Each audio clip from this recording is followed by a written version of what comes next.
Whenever you're ready. Cool. Yeah, Jeremiah, you want to lead us off? Yeah, you got a goal and an assist. I kind of imagine that feels pretty good.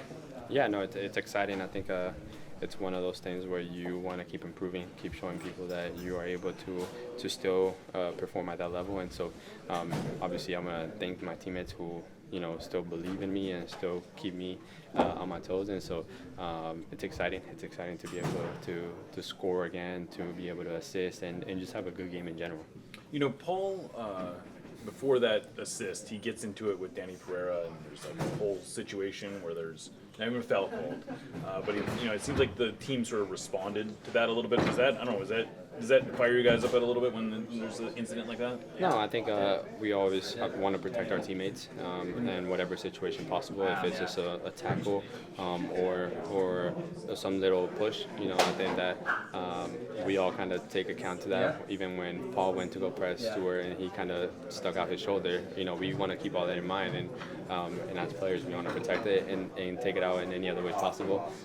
So we all write tabs. I know I do. I know that whenever someone pushes one of my teammates, I know that the next tackle is going to be hard or something like that, But, I think that what we learned from the 3 games that we played in the Club World Cup is intensity is going to be key. And so moments like that when people turn off and are focused on other things, we have to take advantage of moments like that. And I think we did. We had Danny come down and press and defend, and we turned the ball over to us, and we were able to attack. And so I think that the team is collectively on the same page in terms of we don't turn off no matter what, and we keep going and we keep the intensity high. How important was it for the team, just from a mental perspective, to get a win today?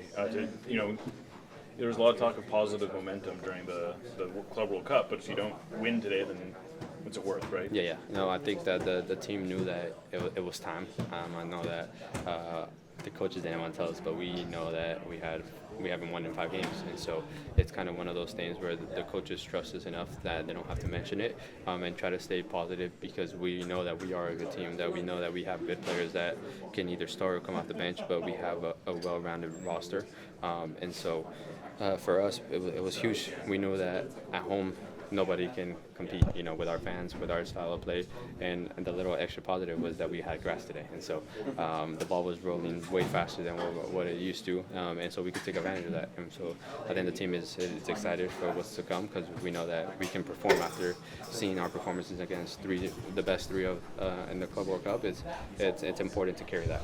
Yeah, Coach, you talked about the decision making. Can you talk about that, the nuances? And you talked a little bit about Paul, but the decision making you all made in transition and then on defense to obviously get the shutout. Yeah, I think the guys are understanding what it takes, after playing against Atletico, where everybody's running behind the ball. Everyone's attacking. They get the ball and you see 5 guys flying. And so we knew as a team that we have players that can run up and down the field, like Paul, and you have players that are good defenders. And so I think we have to use all our abilities together to be able to perform as a team. And help each other out. I think, and defensively, me and Paul dropping back helps a lot.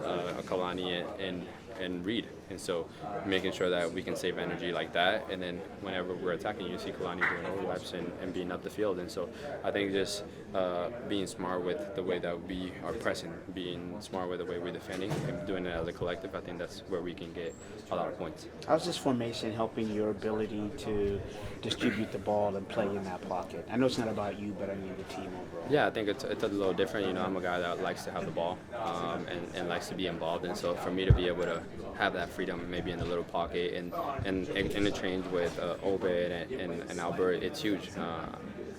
I give a lot of things to the coaching staff that gave me the freedom, kind of in a way, to be able to roam around when we have the ball.